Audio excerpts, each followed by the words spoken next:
Currently, I'm getting one question most frequently, and that is, will the U.S. economy go into recession this year? Let's see what the data are saying.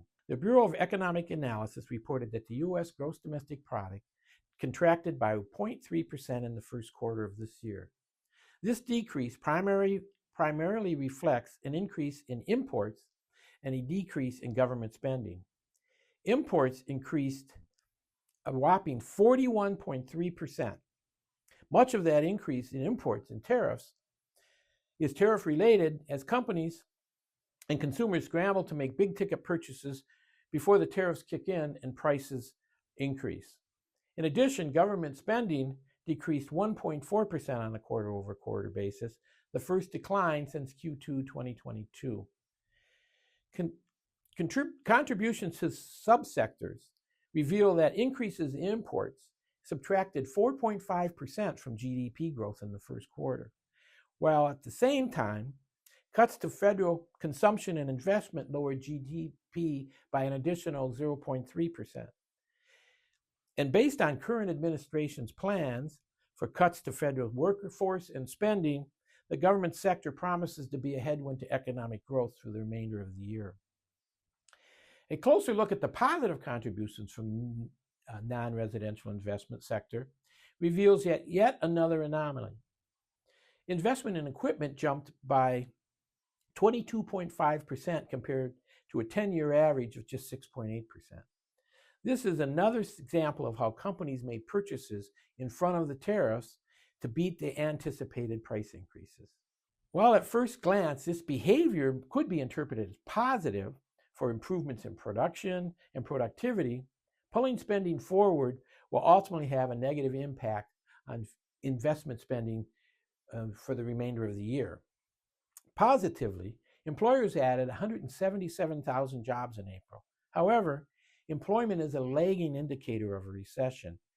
As data back to 1960 show, employment growth declines slowly leading into a recession and doesn't bottom out until the economy has already entered the recession, or in some instances, after the economy has started to rebound.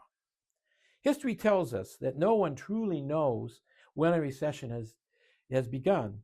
This is partly because most economic data lags in real time. To address this issue, companies and organizations have created sophisticated models to predict the probability of recession rather than if recession exists. Most projections suggest that the U.S. economy is likely careening off its growth path.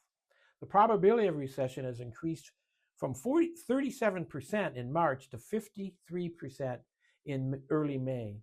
Personal consumption expenditures are slowing as consumer confidence has fallen to its lowest level since January 2013, when averaged in the U of M and Conference Board surveys.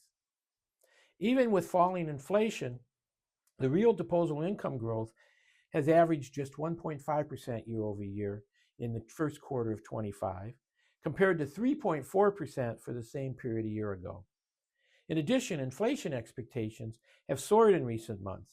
The University of Michigan reported that consumers are now expecting inflation to reach 6.85% over the next year, compared to just 2.6% in November. Adding in declines in the equity markets, it's no surprise that consumers are less optimistic. As for manufacturing, the Institute for Supply Managers Purchasing Managers Index fell to 48.7 in April, with component readings below 50 in new orders, production, and employment. A reading below 50 indicates contraction. While no one will say for certain there is going to be a recession, most forecasters have lowered their forecasts. In April, 43 of the 45 contributors to the Blue Chip Economic Index lowered their forecasts.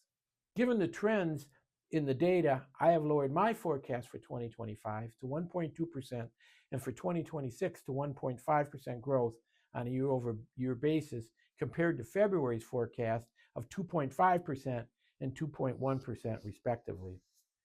While recession is often defined by consecutive quarters of negative GDP growth, this is not the only determinant. The National Bureau of Economic Research, the official arbiter of recessions, in the US uses several different economic indicators to determine if the economy is in a recession, including real income growth, employment, industrial production, and consumer spending, all of which are showing signs of slower growth.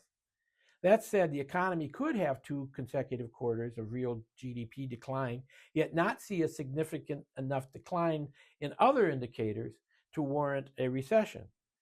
The problem is, once the dominoes start to fall, there tends to be a cascading effect that ripples through the rest of the economy, even in the absence of a recession.